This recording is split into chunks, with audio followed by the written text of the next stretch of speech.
announcements.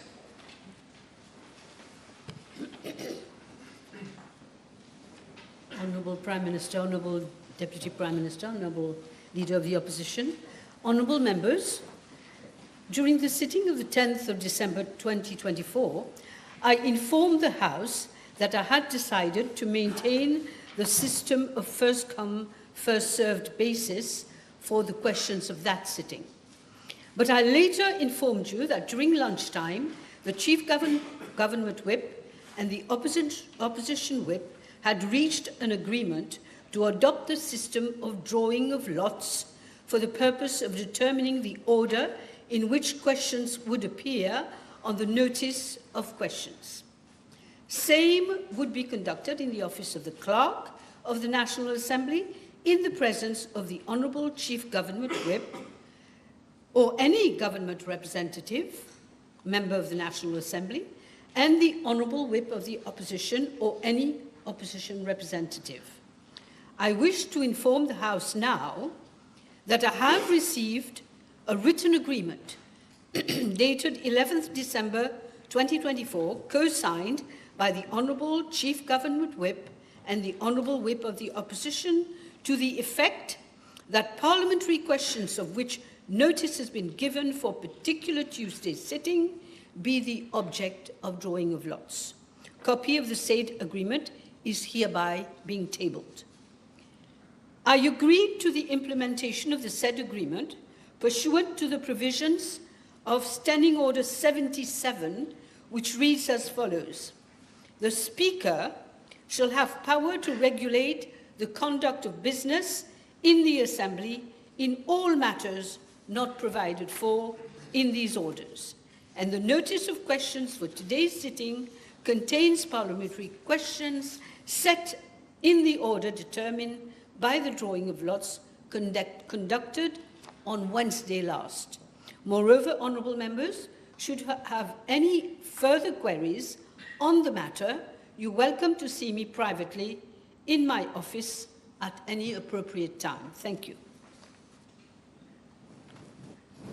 Papers have been laid. Questions?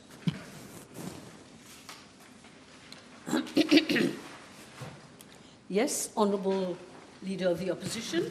Thank you, Madam Speaker. Madam Speaker, I've given notice of the following PNQ, whether in regard to the passage of cyclone Chido over the islands of Agaléga, we will state the PNQ is addressed to the Honourable Minister of Local Government, whether he will state A, the nature and extent of damages caused to the infrastructure and households thereat, indicating the estimated cost thereof, B, the number of casualties, indicating the overall medical conditions of those affected, C, a number of families currently staying in the refugee center and the measures being envisaged to address the housing needs of those without shelters, D, the shortage of basic necessities on the island, if any, indicating the measures being proposed to prevent the depletion thereof, and E, if government proposes to declare a state of disaster thereat,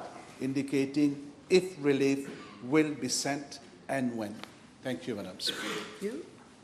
I understand the Prime Minister will reply to this question. Yes, Madam Speaker, with your permission, I shall reply to this private notice question, which was addressed to the Minister of Local Government, as I've been dealing with this myself. Before 2015, a warning system was in place whereby the inhabitants of Agaléga and Saint-Brando were regularly informed of the evolution of tropical depressions and cyclones likely to affect the islands. However, on the 13th of January 2023, new warning regulations, government notice was made by the then Vice Prime Minister, Minister Usnu, where only special communiques are issued to Saint-Brando and Agaléga in a case of a cyclone that is likely to affect the island. The meteorological services issued 11 communiques between the 9th and the 12th of December 2024 relating to intense tropical cyclone Chido.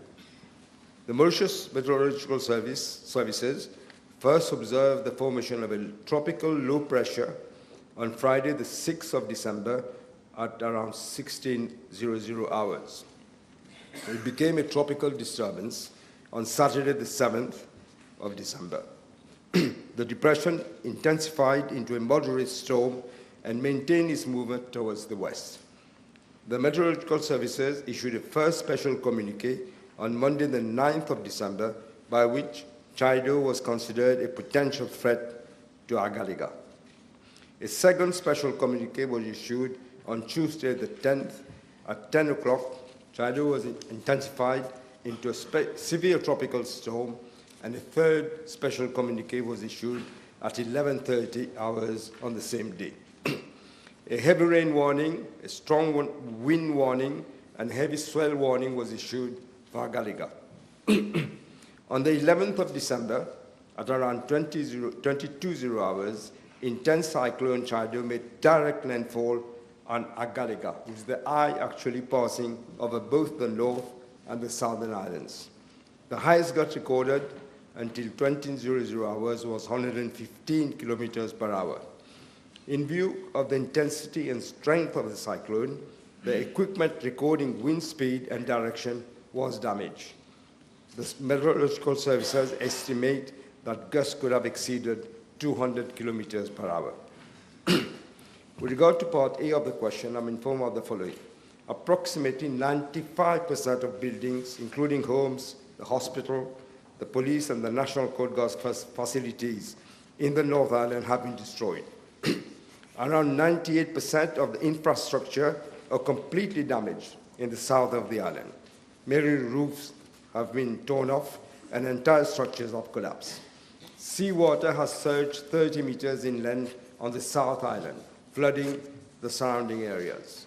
The cyclone has also severely disrupted food and water supplies. Many food items, including rice, have been contaminated with rainwater and therefore unfit for consumption. Several large water tanks, each holding 9,000 liters, were displaced by the high winds, leaving the island's water supply completely compromised. Communication on the island was disrupted, and it was only possible through satellite. Roads across the island were obstructed due to fallen trees and debris. The Indian tug, Afghan, was grounded near Grand Case. However, the crew was safely evacuated to the island, and there was no oil spill. At this stage, the financial estimate of the damage is still being assessed. With regard to Part B of this PNQ, I'm informed by the acting resident manager of Agaléga that there has been no casualties as the result of the passage of the cyclone. However, a total of 19 Agalégans who were not casualties of the cyclone but needed medical treatment were referred by the medical practitioner in Agaléga for treatment on the mainland. They were also accompanied by their immediate relatives. They traveled to Mauritius by the Indian cargo plane, which affected 2 trips, one on Sunday, the 15th of December, and 1 trip yesterday, the 16th of December. With regard to Part C of the question, I'm informed by the acting resident manager of the Outer Island Development Corporation that there are currently 31 Agalégans in the refugee center in the North Island. The necessary repair of the houses is being done by the SMF and a team from the Ministry of National Infrastructure. With regard to Part D of the question, on the 13th and 14th of December, the Doni left Mauritius carrying pulsers, water, flour, equipment, spectrum analyzer, satellite, modem, and tools, as well as medical supplies. Honorable Shakil Mohammed, Minister of Housing and Lands, went to Agaléga on board the Donia on Saturday, the 14th of December, and he reported back to us. A technician from MTEL, together with communications tools and equipment, were also conveyed to the island, and the latter was able to successfully restore the communication. The House may recall, Madam Speaker, that it was in the MAD Premiership that on the 19th of November 2008 that MTEL asked and was allowed to launch its service in Agaléga. Before that, we could only communicate through satellite. On the 15th of December 2024, the cargo plane P-81 effected a first sortie carrying 1,000 kilograms of food items donated by the government of India. Honorable Amir Mia, Minister of Industry, SMEs and Cooperatives, and Honorable Mohammed Eshad Juman also proceeded to the island on the same plane to assess the situation and to reassure the inhabitants that all required support would be provided to them. On the 16th of December, a third sortie of the cargo plane was effected to deliver basic food items, medical essentials, and construction materials.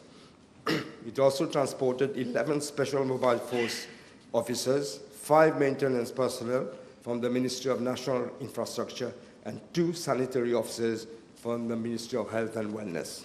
With regard to Part E of the question, in view of the prompt actions of the government and support provided by the government of Mauritius and the government of India to provide relief to the Agalegans, the declaration of a state of disaster is not warranted. A technician from MTED, together with communication tools and equipment, was also, as I said, conveyed to the island, and they have restored successfully communication. On the 14th of December, the vessel Barracuda was dispatched to deliver construction materials for necessary repairs of the houses and other infrastructure. The vessel is expected to reach the island today. On the 15th and 16th of December, 3 sorties of the Indian cargo plane were effected to deliver basic food items, medical essentials, construction materials, and also transported 11 Special Mobile Force officers, as I said, and the personnel, 5 maintenance personnel from the Ministry of National Infrastructure, and 2 sanitary officers.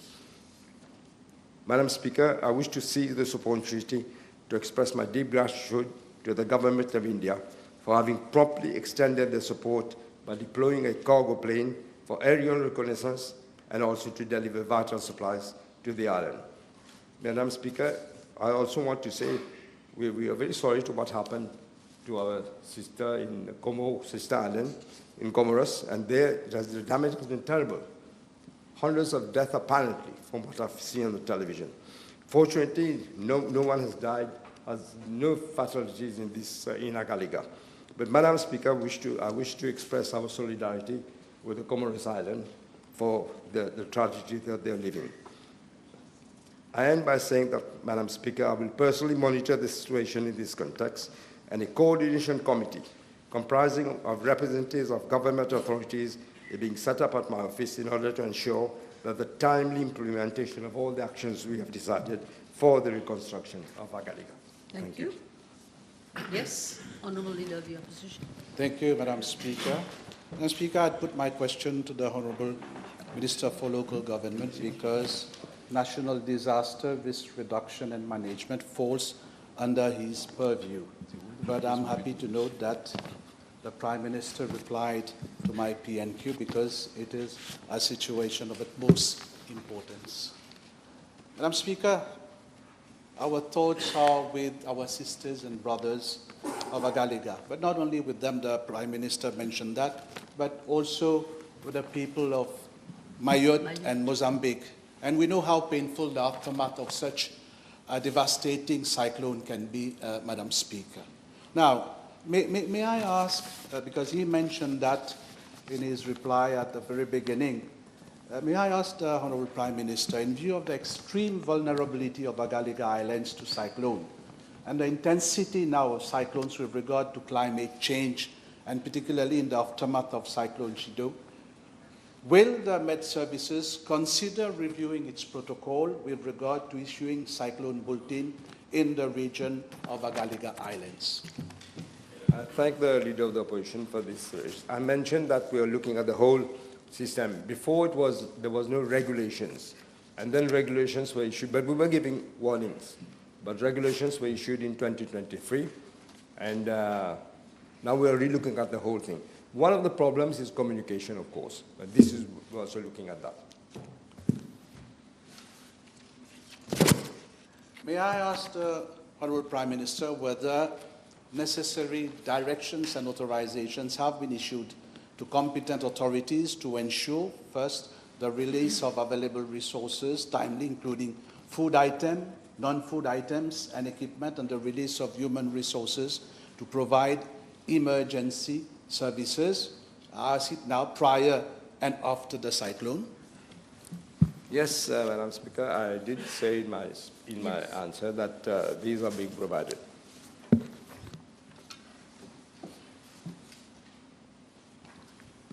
Madam Speaker, can I ask the Honourable Prime Minister to confirm whether his Minister for Local Government chaired the National Crisis Committee in relation to Cyclone Chido? Madam Speaker, in fact, the Disaster Management Committee was always under the PMO when I was Prime Minister. I don't know why he was switched. We're switching it back to, he will be part of the committee.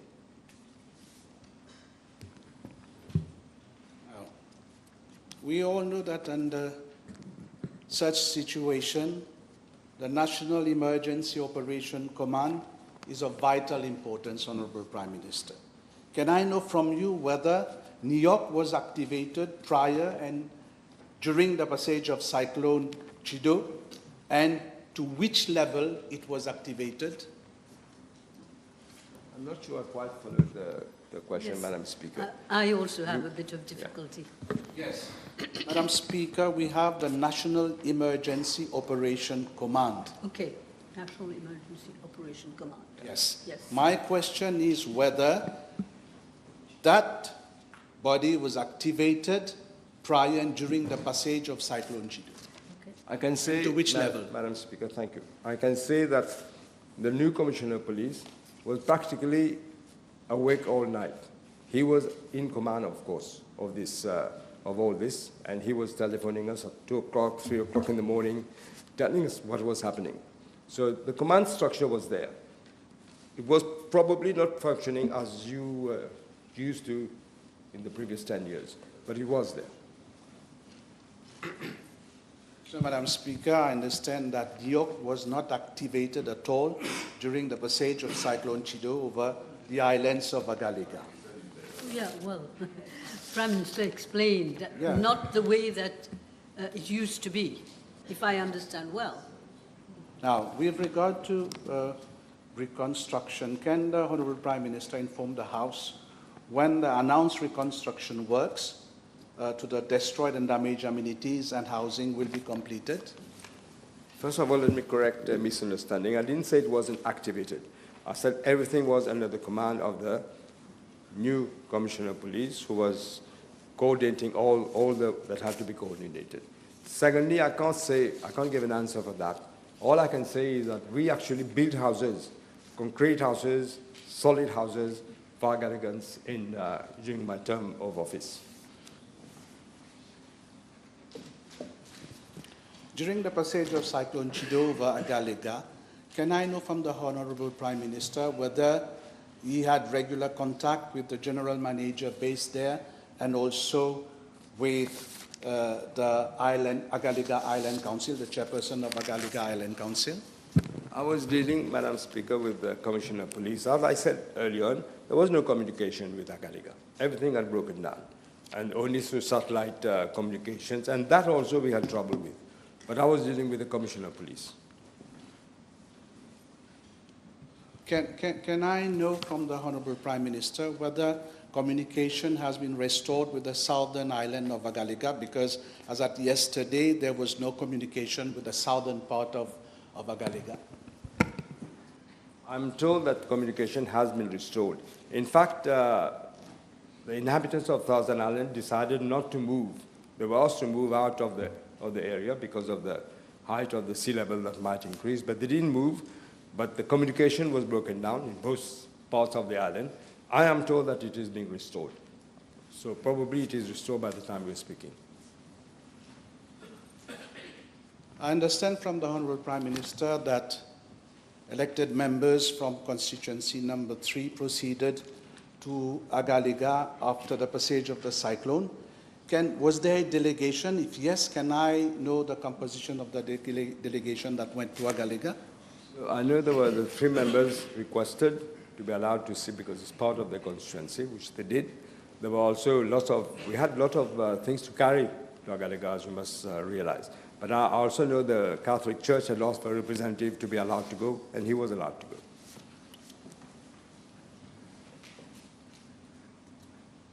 We understand from the Honorable Prime Minister that dossier was sent to Agaléga. I believe the Honorable Prime Minister is aware that ATR 72 can land in Agaléga. Will ATR 72 be sent to Agaléga so that we can forward people there to help the people in Agaléga? I can't say technically whether this is actually possible or not, but certainly if it is, there's no problem. You could look into it. Yes.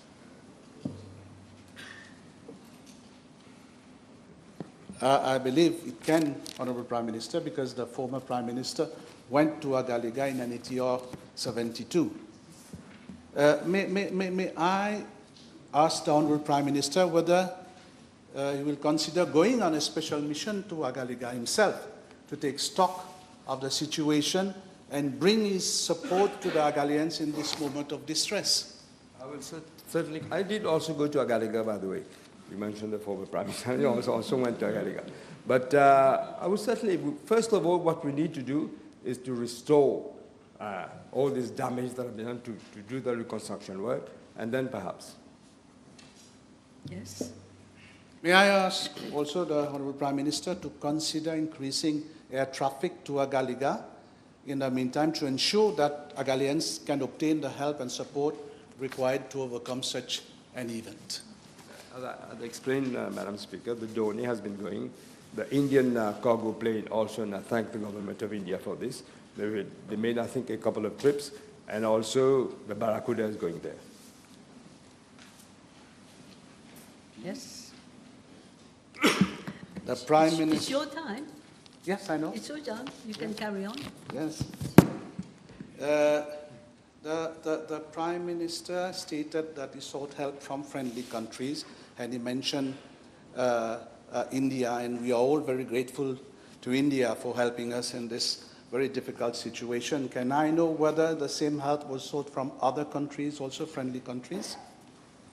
We spoke to Reunion Island. We keep in touch with them on meteorological services, but India was already there and was helping.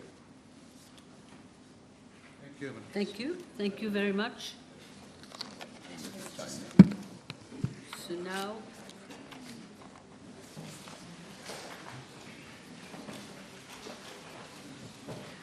honourable members, the table has been advised that PQ 1B59 and PQ 1B60 will be replied by Dr. the Honourable Prime Minister, time permitting. And PQ 1B53 has been withdrawn. I will now therefore call the Honourable Third Member for Quartier Militaire and Moka, Mr. Venkatasamy. Thank you, Madam Speaker. B40. Madam Speaker, it has always been the practice before 2015 for the police to be represented either by the Attorney General's office in any court proceeding or the office of the DPP to undertake criminal proceedings before any court of law. That was always the case before 2015. It is only, I'm informed by the Commissioner of Police, that from August 2021 to November 2024, the former Commissioner of Police departed from usual practice and decided he will retain the services of 5 counsels and 1 attorney from a private practice in 8 cases for an amount totaling 14,288,825 rupees and 30 cents. And the names are as follows, Madam Speaker. Mr. Amar Ozia, counsel, received 34,500 rupees, including of VAT. Mr. Desiree Bassett, senior counsel, 2,991,437 rupees and 50 cents, including of VAT. Mr. Rasley Risol, counsel, 86,250,000 rupees, again inclusive of VAT. Mr. Ravi Raj Yerigadu, counsel, 603,750 rupees, inclusive of VAT. Mrs. Shamila Suna Ori, attorney, 4,330,000, including of VAT, and one King's Counsel from the United Kingdom, 5,531,447 rupees and 50 cents, plus an amount of 721,440 rupees and 25 for his accommodation and air tickets. I should also say, Mr. Speaker, sir, and Madam Speaker, that previously, if ever, there was a council from the UK, especially for cases which go to the Privy Council afterwards, he was put up in the government bungalows at no cost. Why 721,000 rupees was spent here? I'm a bit puzzled, to say the least. Madam Speaker, sir, our country has a well-established democratic system with clear separation of powers between the executive, the judiciary, and the legislative. Institutions like the Attorney General's Office and the Office of the Director of Public Prosecutions operate in full independence and have always been providing legal advice to the public sector, including the police, free of charge, absolutely free of charge, because this forms part of the professional duties. The practice of handling the services of private lawyers and bypassing the Attorney General's Office and the Office of the DPP by the former Commissioner of Police under the previous government, as I said, cost the taxpayer 14,288,825 rupees and 30 cents. And this has been clearly done to undermine the professional integrity of the Office of the Director of Public Prosecutions and relevant institutions. And this should be severely condemned. Madam Speaker, it is clear the previous government had a problem with the office with an independent Director of Public Prosecutions. Who can forget this unbelievable attempt trying to arrest the former DPP? He had to run away from his home. His wife had to pull the door because they were trying to force their way in to arrest him. And he had to go through a back door, go to a judge in chambers to get protection. This is what happened under the government of the MSM. This was unprecedented. It has never happened in any Commonwealth countries. Never happened. But you know, with the MSM, everything is possible. This is why I speak of Murphy's Law. What won't happen will happen. This is Murphy's Law. It was, in fact, to my mind, a much broader Machiavellian strategy to undermine the independence and integrity of our institutions with the sinister motive of exerting absolute control over them. Over the past decade, they undermined with ruthless propensity the credibility of all our institutions, just like what can I say, tin pot dictators, hell-bent on transforming the country into a rogue state. This is what we call l'état voyou. They planted the toadies in most of the important institutions of our country, and these toadies were the beck and call of the masters doing the bidding. Let me assure the House and the population at large that we will not condone such practices, nobody on this side. The public expects some institutions, including the law enforcement agencies, to act in total independence, transparency, and remain accountable to restore the confidence of the people of this country in them and to the respect of the international community as well. Thank you. Thank you. Yes. Honourable Third Member for Grand Bay Poudre d'Or. Thank you, Madam Speaker. B41, please. Madam Speaker, indeed, it is abundantly clear that most statistics have been deliberately falsified in order to create an illusion of an economic boom in the country. This deliberate manipulation of the macroeconomic figures has severely damaged the credibility of our institutions responsible for collecting and disseminating statistics in the country.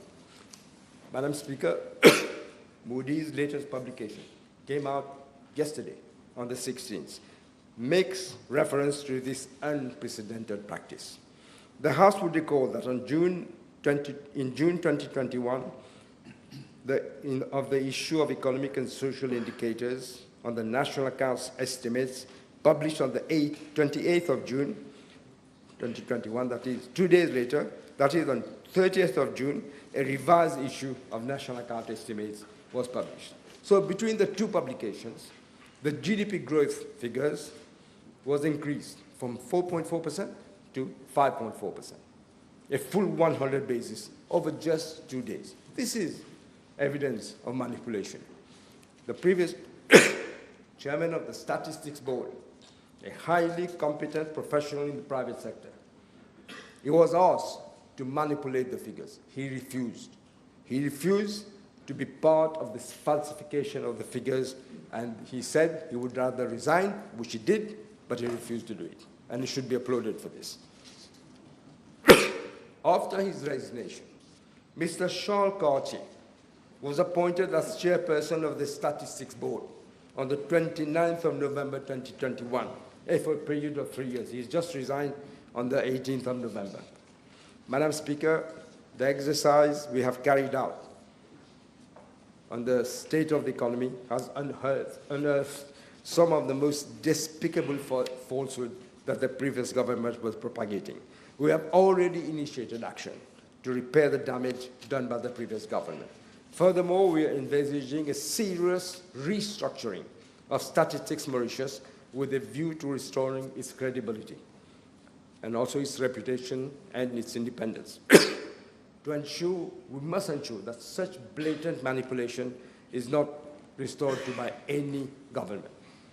And after setting up of the inquiry, as for the setting up of the inquiry, I must say I'm looking at it very, very closely, because I think this might be the best way to prevent such a despicable practice.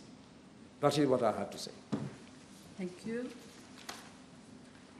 Honourable First Member for Savannah and Black River. Thank you, Madam Speaker. B42.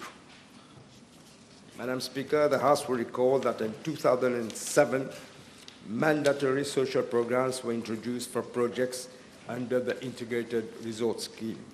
These programs required developers to contribute 200,000 rupees per residential property sold in order to contribute for the social and economic upliftment of the neighboring community where the project is being implemented. In 2009, following the implementation of the Corporate Social Responsibility, what we call CSR, IRS promoters were given the option to implement a CSR program, finance an approved NGO, or remit their contribution to the National Empowerment Foundation. In 2015, when the Property Development Scheme was introduced to replace the previous schemes, a social contribution of 200,000 rupees per residential unit until sold was maintained. However, Regulation 10.1 of the Economic Development Board, regulations of 2015, required that the promoters use their contributions for the financing of social programs identified by social needs analysis carried out, unfortunately, by the promoters themselves for the neighboring community. But as from 20th of April 2024, Regulation 10 was amended to provide that the contribution of promoters to be credited to the National Residence Fund. Mr. Speaker, sir, I'm informed by the Economic Development Board that since the introduction of the Property Development Scheme, 63 projects have been issued with a certificate comprising 3,006 residential units, of which 1,093 have been sold. This represents a contribution of 218.6 million. I'm also informed by the Economic Development Board that as at date, out of the social contribution of 218.6 million, around 129.6 million have been spent on social projects by the promoters themselves. 9.7 million has been transferred to the National Resilience Fund. Therefore, unspent social contribution of around 20 million is not accounted for at this point. There is no clear indication of where the sum of 80 million. The Economic Development Board has been asked to look into it. Government is in the process of completely reviewing the operations of the Economic Development Board, and this will include the way the Property Development Scheme have been implemented over the years. Yes. All right. Honourable Fourth Member for Rodrigues. Thank you, Madam Speaker. 1B43. Madam Speaker, I'm informed by the Acting Financial Secretary that the Rodrigues Airport project has 4 components, which is estimated to cost around $200 million.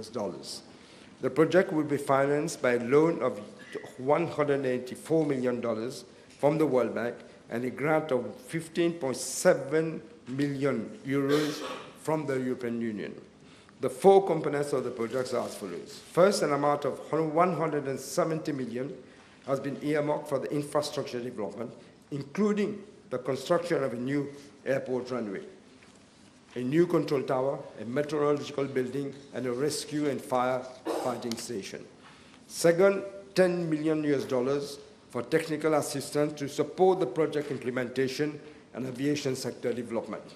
Third, another $10 million for technical assistance and small investments to support Rodrigues' sustainable integrated development with focus on access to water and food security.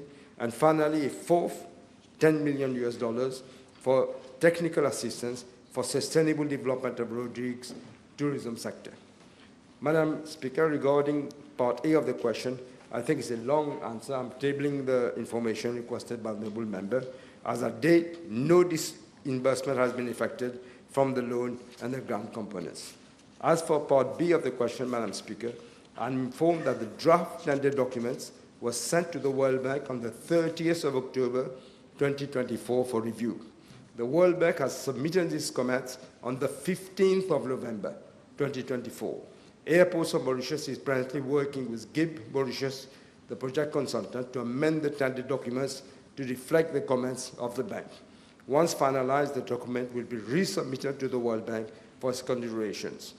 Thereafter, Airports of Mauritius Limited would seek the approval of its board and subsequently of government prior to floating of tender for the construction works of the runway and other airport-related facilities. The tender is expected to be launched around January next year, with closing bids around April 2025. Contract will then be awarded, hopefully in July, with a work duration of 42 months as planned as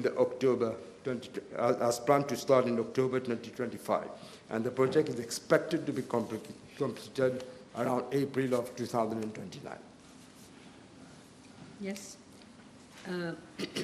Honourable Second Member for Flack and Bon-Accueil. Thank you, Madam. 1B44. Madam Speaker, the former Speaker of the National Assembly was elected on the 18th of July 2024. He submitted his resignation on the 5th of October 2024. That is, one day after the dissolution of the National Assembly. During that period of 78 days, I must say I was surprised it's only 78 days. He did so much damage in 78 days. 78 days, he chaired 4 sittings of the National Assembly and undertook 3 official missions. A visit to the Lok Sabha, New Delhi, from 16th to 17th of August 2024. Then the 2024 Inter-Regional Seminar on the achievement of the Sustainable Development Goals for Parliaments of Developing Countries in China from 18th to 24th of August 2024. And third, a 10th Inter-Parliamentary Union Global Conference of Young Parliamentarians held in Armenia from 12th to 14th of September 2024.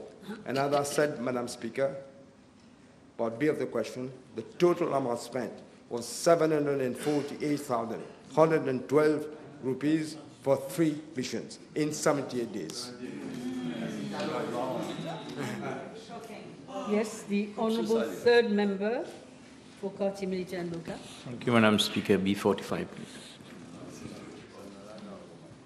As regards part A of the question, I'm informed by the Gambling Regulatory Authority that since 2019, the services of legal advisors retained by the authority and the fees paid to them are as follows.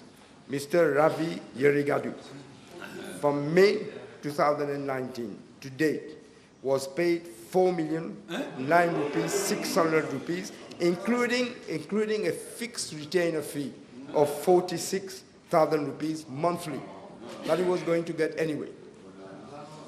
Secondly, Mrs. Saya Ragavavudu. From May 29th to date was paid 1,447,825. Third, Mr. Krishnath Singh Uchaibar. From February 2022 to November 2024 was paid 4,555,570 rupees, including again a monthly fee of 130,000 rupees. I'm further informed that he was assigned the duties of head of the house, head of the horse racing division. God forbid I said head of the house. Head of the horse racing division on a temporary basis by the Gambling Regulatory Authority. In this capacity, he was also paid a total allowance of 2,339,992 rupees. That is since February 2022, which makes a total of 6,925,562 rupees. I'm also informed that he has resigned on the 10th of December 2024. Madam Speaker, with regard to part B of the question, I'm informed that Mr.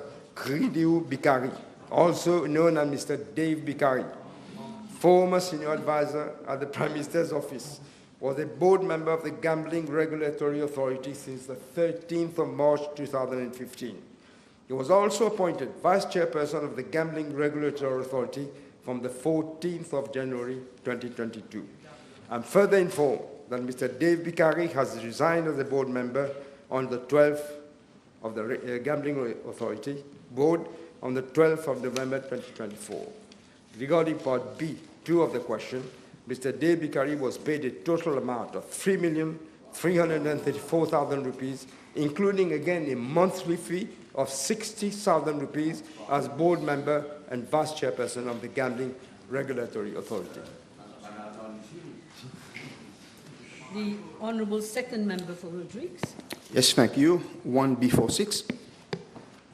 Madam Speaker, on the 19th of January 2022, a memorandum of understanding was signed between the Government of India and the Government of Mauritius for financial assistance amounting to 400 million rupees for the implementation of community projects in Mauritius, Rodrigues, and Agaléga.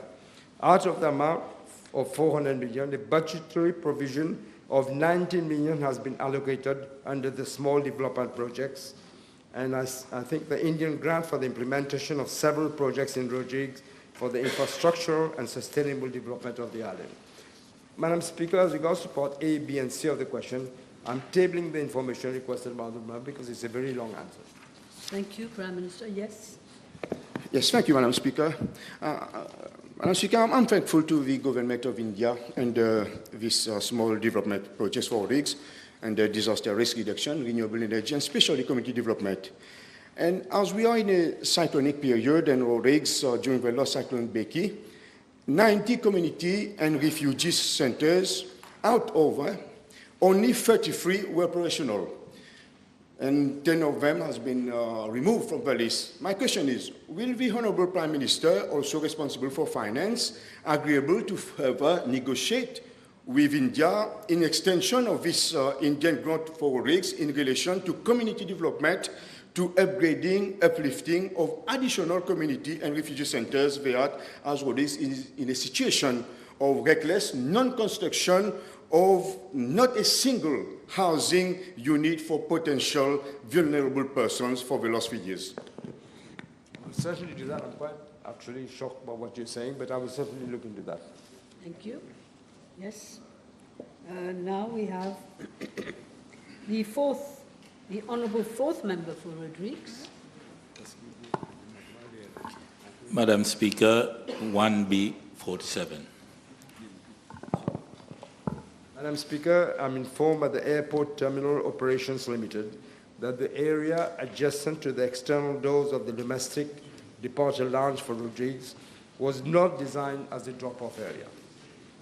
In fact, this area is of an extent of about 2,560 square meters, was designed for the use as a parking area with 44 slots, out of which 35 are rented to authorized tour operators. 7 parking slots are used by the airport authorities, such as the police, the MRA, etc.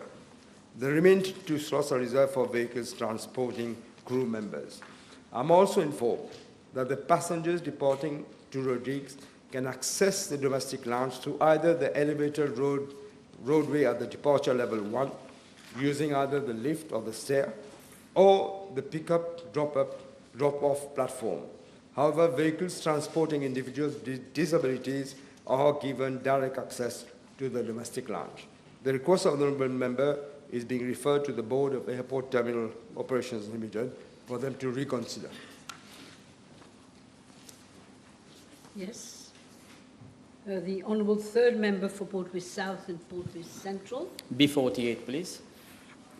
Madam Speaker, I wish to inform the House that during the past 10 years, the Forensic Science Lab has been functioning in a very inefficient and ineffective manner. This has led to delays in the submission of FSL reports, which has impacted, of course, on the submission of case files to the Office of the Director of Public Prosecutions. The FSL has scientists who analyze evidence from scenes of crime, suspects, and victims. They analyze DNA from fingerprints and also human remains and suspicious substances. It has therefore an essential role to play in evidence in the criminal investigations. The former director, who retired from the civil service in February 2023, was reappointed on contract for a period of 2 years. The contract was terminated from the 26th of November 2024, and it is the senior-most chief forensic scientist who has been assigned the duties of director. Madam Speaker, the House may wish to note that following several complaints from various institutions, undertook a project for revamping of the FSL in this respect. The support of a foreign expert was sought as director in October 2010. As soon as she assumed duty, she was systematically harassed, she was threatened, she claimed she thinks she was poisoned. So, fearing of her security, she preferred to resign in October 2011. But she did tell me that the way this is being run, you won't get results. You will never get results. So, Madam Speaker, for the post of the director, the incumbent will have to be a high-caliber professional, preferably with international exposure in the field of forensic science, together with a combination of leadership and administrative skills. He or she will have to be assisted by a deputy director. With regard to part A of the question, I'm informed by the acting director that the total current staffing stands at 71, including 51 who are technical staff. Regards part B of the question, B1, the acting director of Forensic Science Lab has stated that from January 2022 to November 2024, out of a total of 44,710 cases referred to the Forensic Science Lab, 39,836 cases have been completed and 4,874 are still pending. With regards to part B2 and 3 of the question, I'm informed that 3,640 drug-related cases are still pending since December 2023, and 500 samples are awaiting DNA analysis since August of this year. Madam Speaker, it is clear that we need to ensure that the institution is restructured to restore its credibility and professionalism as an independent one, forming an integral part of the criminal justice system. Thank you. Yes, Doctor, I have 5 minutes left for this PMQT. Please. Can I ask the Honorable Prime Minister whether he can inform the House whether he has been made aware of very suspicious information of interference at very high level within the FSL as to corroborate results of DNA to match those of suspects in police custody in what was termed as cases of planting, particularly Mr. AK and Mr. BL. I heard about this from people saying this, but we're going to have to look into this if that is so. That is a very, very grave accusation, if that is actually what happened. And, but if you see what I was telling you about this lady who I got from Staffordshire University, from a Mauritian, Dr. Ram Gopal, who didn't take any fees from us, as far as I remember. He wanted to help Mauritius, and he advised that we take this lady, Mrs. McLean, who came as director of FSL. From what she told me, I'm not surprised that this could have well have happened, but we're going to investigate it. Yes. Honourable Second Member for Rivière des Anguilles, Souillac. Speaker, question B49, please. Thank you. Madam Speaker, with regard to Part A of the question, I'm informed by the Bank of Mauritius that over the period December 2014 to November 2024, the bank intervened in the domestic forex market on 142 occasions. Concerning Part B of the question, over the same period, the Bank of Mauritius has injected a total of $3.6 billion in the forex market. As regards to Part B1 of the question, the injection of foreign currencies was effected through the use of the official foreign currency reserves at the Bank of Mauritius. In other words, they depleted the reserves. Madam Speaker, as regards Part B2 of the question, one of the priorities of this government is to have a stable rupee and an adequate supply of foreign currencies in the market. The Bank of Mauritius is monitoring the situation on the domestic foreign exchange market closely, and I'm informed that it has already started to implement several measures to address the persisting distortions prevailing in the forex market in order to ensure adequate supply of foreign currencies. I have just 2 minutes left. We can have a try. Honourable Third Member for Grand Bay Poudre d'Or. B50, please. Madam Speaker, as indicated in the State of the Economy document, which I laid on the table of the National Assembly on the 10th of December, public sector growth debt stood at 559.1 billion rupees. At the end of June 2024, this represents 23.4% of GDP. It has, of course, increased after that. This is well above the statutory debt ceiling of 80% of GDP, which the government, the previous government, had itself set out in the Public Debt Management Act, which I must say, itself is too high. 80% is too high.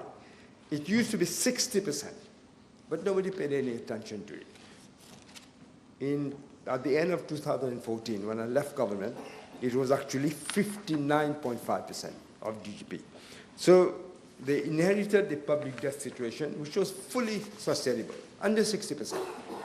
Now they have turned out to be one of the worst now in these several decades. On the basis of the state of public finances inherited from the previous government, first, the borrowing requirements of government during financial year 2024-2025 is estimated to be around 59.6 billion rupees, compared to the budget estimate, which was 38 billion. That is, it is higher by some 21.6 billion rupees. Secondly, for financial year 2024-2025, the interest payment on government debt is estimated to be 22 billion. Compared by the budget, in the budget estimate, they said it was going to be 20.1 billion. Again, whereas capital repayment is estimated to be 40 billion rupees. Third, for financial year 2025-26, on a no policy change basis, preliminary indications are that interest payment and capital repayment will amount to 23.9 billion rupees and 37.1 billion respectively. As regards to Part A of the question, Madam Speaker, the reimbursement mechanism will entail, again, new borrowings by government, since it already has a very high level of deficit. We will come up with remedial policies in the fiscal consolidation plan to bring public sector debt back to a sustainable level that the previous government had inherited. We will aim to put it on a downward path. It's not going to be done overnight, obviously, but we want to bring it down to the level that it should have been 60% of GDP. Concerning Part B of the question, at this stage, no negotiations for an eventual standby agreement is being done with the IMF, but we are looking at all options. Thank you, Prime Minister. Time is over for the moment. We will now move to questions to ministers.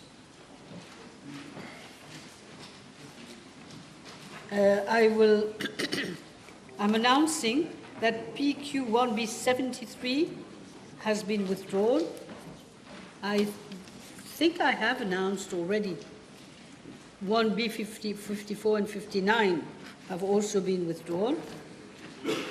So I will now call on the second member for, Honourable Second Member for Rodrigues. Thank you. 1B55. Thank you very much, Honourable Second Member for Rodrigues. Madam Speaker, I'm informed by the National Plant Protection Office of my ministry that no phytosanitary certificate has been issued from 2022 to date for the exportation of sandalwood from Rodrigues. As for the forestry service of my ministry, I'm informed that to date no sandalwood has been imported from Rodrigues. However, Madam Speaker, the Forestry Service has indicated that on the 28th April 2024, it received an application from Timber Touch Limited, a private company, for registration as a dealer in sandalwood. An acknowledgement certificate was issued on the 12th September 2024. On the 25th October 2024, the Forestry Service received a letter from the Commission for Agriculture, Rodrigues, informing that it had received an application dated 19th August 2024 from Timber Touch Limited for the exploitation of sandalwood in Rodrigues as follows: 10 tons from private land belonging to Mr. Jean-Marie Alas at La Ferme, and 30 tons from the property of Mr. Itier at La Ferme. On the 26th November 2024, the Forestry Service informed the Commission that it has no objection to the application provided, 1, the sandalwood has been legally purchased from private lands and subject to the recommendation of the Commission of Agriculture. 2, the company shall have to submit shipping documents to the Forestry Service once the transportation is effected. 3rd, the clearance is only for transfer to Mauritius and is valid for single use until 30th January 2025. The Commission of Agriculture has informed that as at date, no approval to that effect has been issued. Sandalwood has therefore not been exported to Mauritius. Madam Speaker, the Commission of Agriculture has informed that the police in Rodrigues is conducting an inquiry to investigate possible infringement in the matter regarding the source of the timber. I have therefore requested the Conservator of Forests to investigate into the matter to identify weaknesses, loopholes in the process or procedure with a view to further strengthening control and ensure the proper management of sandalwood in Rodrigues. Thank you. You have a supplementary? Yes? Yeah. Thank you. Thank the Honourable Minister for his answer. In light of the answer given, will the Honourable Minister agreeable to see to it to amend the GN 238 of 2024 with regards to Rodrigues? Following your answers. I will certainly look into it and ask the State Law Office if needs be to do the needful. Thank you, Minister. Yes? The Honourable Second Member for Rivière des Anguilles, Souillac. Madam Speaker, question B56, please. Madame la Présidente, le sud de l'île Maurice dépend actuellement principalement des prélèvements d'eau fluviale et du pompage des eaux souterraines, les principales sources étant les stations de traitement des eaux de Rivière-du-Poste et de Mont-Blanc. Il n'existe pas de réservoir de retenue majeur dans cette partie de l'île, ce qui pose des problèmes de sécurité hydrique, en particulier pendant les saisons sèches et les pressions du changement climatique. La construction du barrage de la rivière des Anguilles a été recommandée dans le rapport d'étude de faisabilité du projet d'approvisionnement en eau du sud de l'île Maurice en mai 2009. L'étude avait également identifié l'emplacement du barrage. Je suis informé que des études géologiques et géotechniques, y compris une conception préliminaire, ont été réalisées dans le cadre de la phase 2 de l'étude. Le projet de barrage de la rivière des Anguilles a été conçu pour répondre aux demandes en eau potable et d'irrigation jusqu'à 2050 et desservira les régions de Grand Port, de Savane et la côte sud-ouest.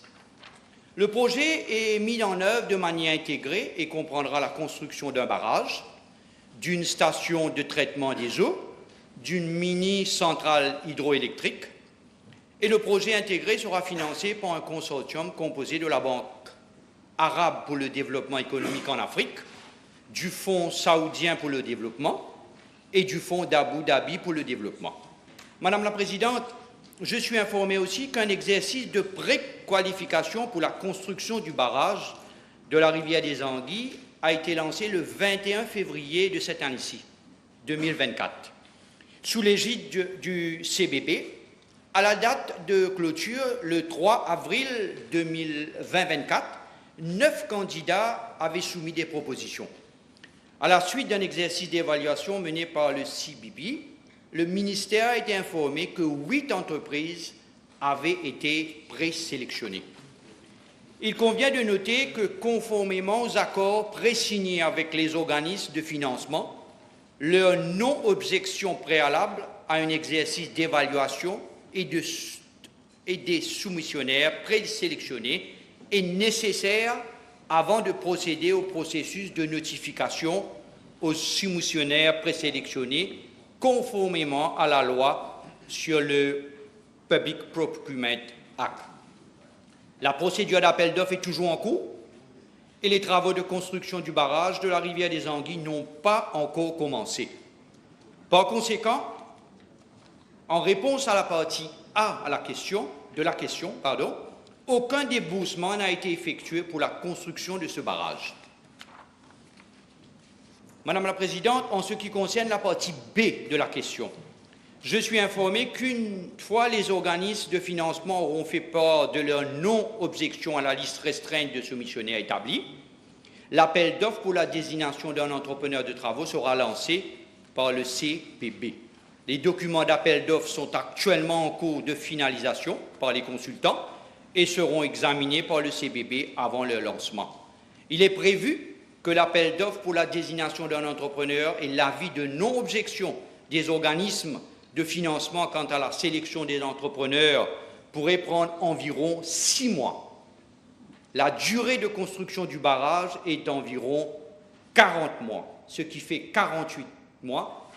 Ce sera presque à la fin de notre mandat. Merci, Madame la Présidente. Merci, Monsieur le Ministre. The Honourable Third Member for Montagne Blanche and Grand River South East. Thank you, Madam Speaker. 1B57.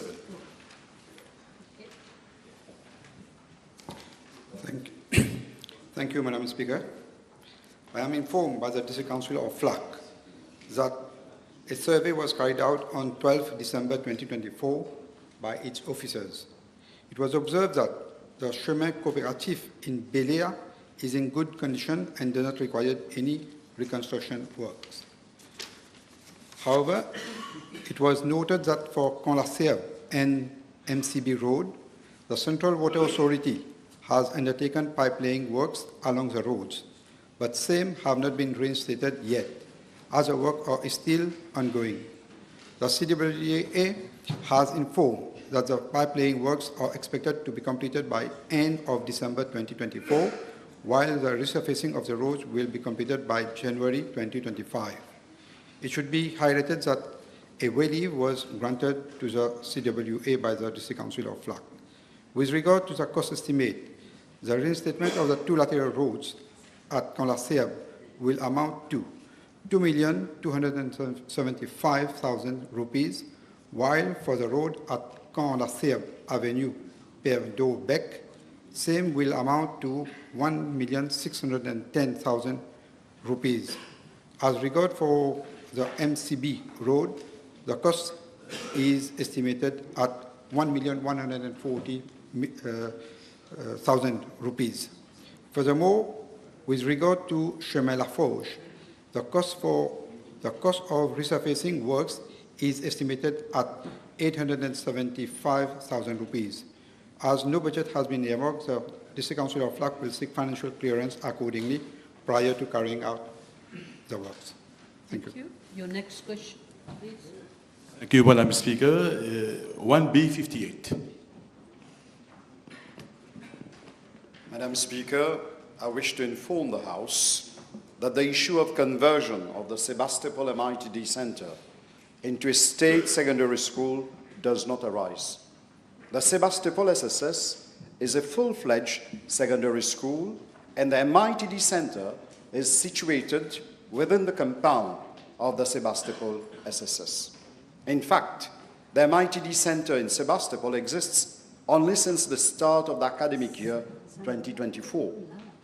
Following the results of the NC in 2023, whereby a high majority of the students of the extended program did not meet the NC pass criteria, the MITD implemented the NC2 courses with brighter program to ensure the continuity of education to the students. The program was meant to enable students to join the vocational sector, including the world of work, through the National Certificate Level 2, and thereafter leading to National Certificate Level 3. In that context, the unused part of Sebastopol SSS was put at the disposal of the MITD to run NC2 courses with brighter program for trainees in the eastern region, primarily from the Sebastopol, Montida, and Olivia regions. The area consisted of 10 classrooms, namely 8 classrooms in the block A, 4 on the first floor, and 4 on the second floor, and 2 classrooms from block B, 1 classroom on the first floor, and 1 classroom on the second floor, and 2 toilet blocks of block A. Madam Speaker, I wish to inform the House that the Sebastopol SSS is a low-intake secondary school located at the foot of Montagne Blanche mountain and catering for boys in Zone 2 region, Beaubassin, Rosil, and East. It commenced its operation in the year 2000, and its building consists of 5 blocks, A, B, C, D, E, with a total of 28 classrooms. Currently, only 18 classrooms, along with administrative offices and specialist rooms, are in use by the staff and students of Sebastopol SSS. For the academic year 2024, it had an overall total of 167 students enrolled in grades 7 to 11, including students of the extended program. I am also informed that the school population at Sebastopol SSS has been decreasing constantly over the past years. There is only 1 section of each grade, and there has been no intake at grade 12 level since 2019. For academic year 2025, requests for admissions is 10 at 19, comprising of only 11 students for grade 7 and only 8 students for the first year lower secondary of the new foundation program in literacy, numeracy, and skills. Madam Speaker, I'm also informed that the MITD invested some 2.47 million in its center at Sebastopol SSS in terms of upgrading works, procurement of training and IT equipment, and acquisition of furniture. The activities of the MITD and the secondary school at the Sebastopol SSS building are well separated, including different break periods. All arrangements are in place so that there are no conflicting activities and both institutions operate in harmony. Madam Speaker, the Sebastopol SSS will continue to remain a full-fledged secondary school to serve the academic needs of students in its surrounding areas and support equitable access to education for students in its vicinity, fulfilling the government's mandate to provide quality education without discrimination based on foundational performance. The institution already has the required infrastructure, including well-equipped laboratories, classrooms, and other facilities to deliver academic training aligned with national educational goals. However, the shared infrastructure with the MITD will continue to coexist to ensure learners in the neighboring regions are given fair treatment in terms of access to vocational studies and training, which is a fundamental pathway to education and skills development. I wish here to inform the House that similar arrangements already exist at La Golette SSS. Madam Speaker, I also wish to inform the House that currently there are 2 state schools to cater for the need of education of girls at secondary level in Zone 2, namely Quartier Militaire SSS and Bel Air SSS. Madam Speaker, my ministry has the portfolios for education, human resource, training and skills development. There is a need for a holistic approach and better linkages and synergies among the various partners to provide a wide array of services to our diversified learners for them to grow into productive and resilient citizens. Thank you, Minister. Yes, second member for Rivière-des-Anguilles. Madam Speaker, my question B61, please.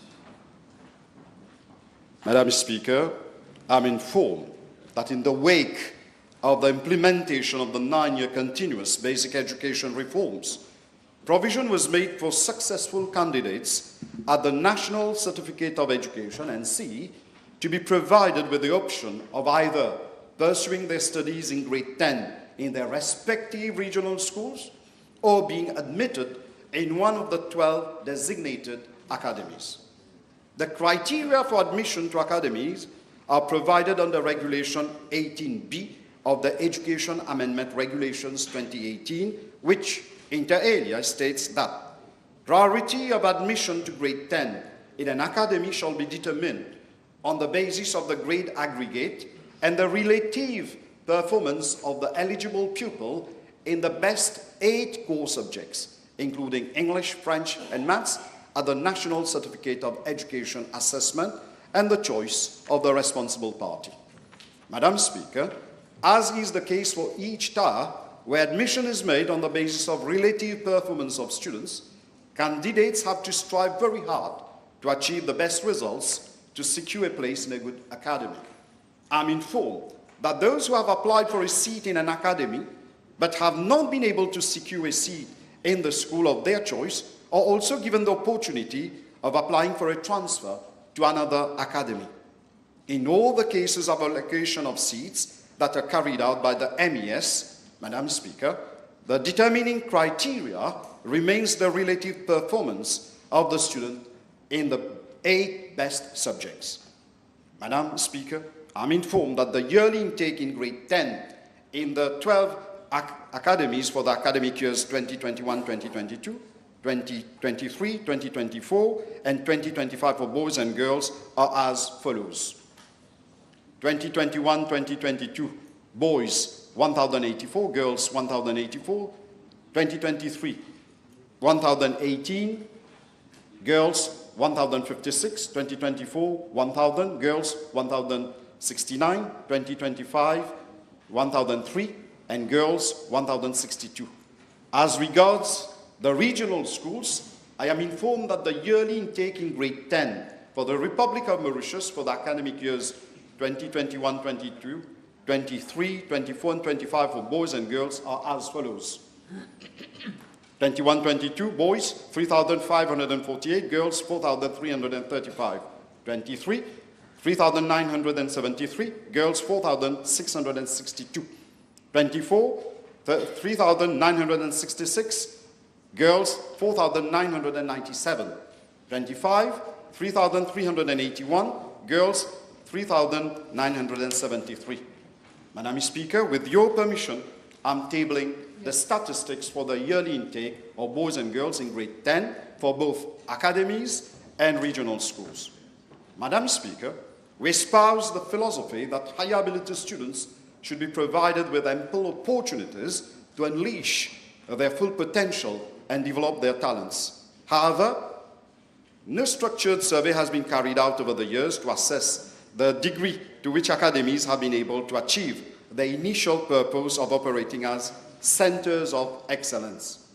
In fact, it has been noted that there has been a number of problems, challenges associated with a mixed school environment being offered in academies, as well as with a disruption that is caused in the pedagogical pathway of the student when he or she frequently shifts to another school, depriving him or her of a sense of belonging to a school and imbibing himself or herself with a school ethos. Moreover, a vacuum is left behind in the regional school when the best students join academies, resulting in the school environment in these regional schools being affected and the morale and motivation of those left behind adversely impacted. In fact, these problems result in social, psychological, and cultural factors that influence the student behavior and interaction, thus affecting the momentum and synergy at all levels due to the perception that there are better performing schools or even teachers who are posted in academies, while in reality, the facilities and the services offered are the same in all secondary schools. Madam Speaker, those who join academies are not in a better situation either. After joining a secondary school at grade 7, they are again made to join an academy in grade 10, and then they are provided with an additional opportunity to change school in grade 12, where they get their SC results. Also, they have to adapt to the co-educational environment. Staff of academies have also reported a decrease in academic performance of students, mainly related to adaptability problems. Moreover, parents and staff have also raised concern about the security of children in the co-ed environment in these schools. All these elements will have to be looked into and an assessment carried out. On the basis of the findings of this exercise, a review of the orientation for academies will accordingly be carried out for implementation as from intake of 26. Madam Speaker, in this regard, I wish to inform the House that my ministry had on Monday 9th December 2024 and Monday 16th December 2024 organized the preparatory meetings with all concerned stakeholders in the education sector to receive their inputs, which will culminate on the holding of the Assises de l'Éducation, scheduled to be held in April 2025. The outcome of this exercise will pave the way forward for a review of the present educational system and formulation of new policy direction as from the year 2026, including that of upper secondary education. Thank you. Thank you very much, Minister. The Honourable Second Member for Flack, Bonacay. You wanted to have a go? Okay. Madame la Présidente. Catch my eye. Et permettez-moi de faire une petite réflexion. Et never in the history of this country so much harm has been done in so less time. Honourable Member, you are putting a question or making a statement? Before putting my question, I just want to make a small statement. Being from the educational sector myself. No, I am sorry. I will not be able to allow you, because if I do this, I will be setting a precedent and everybody will want to make a statement. I can understand. I'm the one who does, I don't speak, so I also listened, because it's a very interesting subject, of course. Please put a question. No Okay, statement. thank you. So after so much harm has been done to the school community, can the Honourable Minister tell this House and the population at large whether a proper study was carried out prior to the implementation of such a project by the so-called pedagogue? Thank you. Thank you, Honourable Member. Definitely, this government is going to repair, to make amends for all the harm that has been done to the children of this republic. Rest assured, this government will take into consideration the views, the opinions of all stakeholders before deciding the way forward. There's a member who's very good at catching my eye. Mr. Francois. Thank you very much, Madam Speaker. Madam Speaker, with regards to the Assises for Education scheduled for next year, will the Honourable Minister extend consultation in road rigs with all stakeholders thereat? Thank you, Honourable Member. There is a consensus that a delegation from the Ministry of Education moves to road rigs in order to listen to the stakeholders in road rigs because they have specific problems which are there for road rigs. Rest assured, this will be done, Honourable Member. Now, I think we move to the Honourable Second Member for Flack and Bon-Accueil. Madame la Présidente, B62, s'il vous plaît. Madam Speaker, as a newly appointed minister, I am visiting all hospitals to inquire on the state of affairs thereof. Accordingly, I carried out a site visit at Flack Hospital on Wednesday, 11th December 2024. Many shortcomings were identified in terms of public safety, management of patients' flow within the hospital, infrastructural issues, and logistics as follows. 1. No provision has been made for a pedestrian crossing in front of the hospital. 2. Parking slots provided for patients were inexistent. 3. Taxi slots were provided some 800 meters away from the entrance of the hospital. 4. Visitors from different parts of the district are, in general, encountering difficulties in obtaining public transport to access the hospital. 5. There was a lack of signages inside the hospital to direct out patients and visitors. 6. The pharmacy department is located far from the outpatient departments, and no proper provision has been made for endoscopy and ophthalmology services.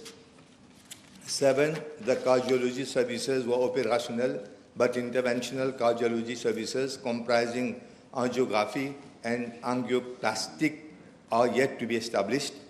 8. There is also a delay in delivery of critical equipment such as CT scan and X-ray machines for radiology department. 9. MRI equipment have been received but not yet installed. 10. The existing electrical generators have short autonomy duration and needs refueling every 6 hours. 11. Lack of bathroom facilities and restrooms for staff. 12. No provision has been made for a canteen, tuck shops in the vicinity of the hospital. 13. The triage section has to be relocated with sufficient attendants, wheelchairs and patient trolleys for timely convenience of patients who cannot work. 14. Limited number of power points, telephone sockets, wash hand machines, sinks at different wards and units. 15. Lack of partitioning at the physiotherapy department and several other departments. 16. The occupational therapy and physiotherapy units to be relocated. 17. The laboratory, stores and dental services have not fully relocated to the new hospital. And 18. No leachate treatment plant for disposal of treated wastewater. Madam Speaker, I am pleased to announce that immediate action has already been taken to address the issues faced by the public and taxi operators. To this end, 50 parking slots are being made available to patients and visitors at the entrance of the hospital. Moreover, 3 taxi slots have been allocated nearer to the main entrance of the hospital. I am also informed that 5 parking slots have been reserved for ambulances in front of the accident and emergency unit at the entrance of the hospital for drop-off and pick-up patients, including dialysis patients. Madam Speaker, I regard the inhaled nitric oxide apparatus, which is currently lying idle at the hospital. I am informed that the nitrogen cylinder has been procured 2 weeks ago, and the bridging circuit is awaited. Training will be conducted in January 2025 by a team from the US, and thereafter the equipment will be used for children suffering from persistent pulmonary hypertension. Madam Speaker, a technical committee has been set up to look into the remedial actions that have to be taken on a short to medium term with a view to improving the health services of the hospital. This technical committee will meet on a weekly basis and will report progress to me accordingly. I am pleased to announce that the services of one eminent vascular surgeon from Chennai has been secured to assist our team in complex cases of arteriovenous fistula. that is those suffering from those who need dialysis. Moreover, as from next year, an eye and a vascular surgery department, as well as a renal transplant unit will be operational at Flack Hospital. 2 teams have already been set up for that purpose. Thank you. Is that a supplementary or your next question? Supplementary. Okay. That will probably be the last. Okay, Madam. Will the Honourable Minister please inform the House whether prior to his visit, a huge stock of new equipments were left unused owing to the coupe ribbon ceremony culture of the previous minister, which ultimately never happened? Madam Speaker, but there were certain equipments which have not been utilized, and that's why I have mentioned that, let us say, within the next few months, all these equipments will be operational, but there is no need for any coupe ribbon business in the ministry. Okay. Yes. Thank you, Madam Speaker.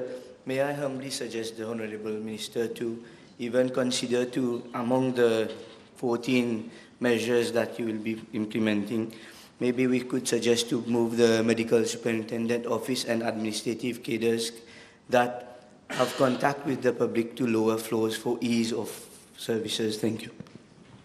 I'll look into it, Madam. Yes, Dr. Mia. Last question. Thank you, Madam Speaker. May I ask the Honourable Minister, having paid a visit to the hospital only last week, whether there could be an improved signage system within the hospital which will help both patients and visitors, because going there with huge corridors and so many wards and departments, you can get lost very easily. Thank you. I have mentioned that in the statement that we'll be having signages. Thank you very much. I think we can break. We can break for 1 hour and a half. We'll be back at 2:30.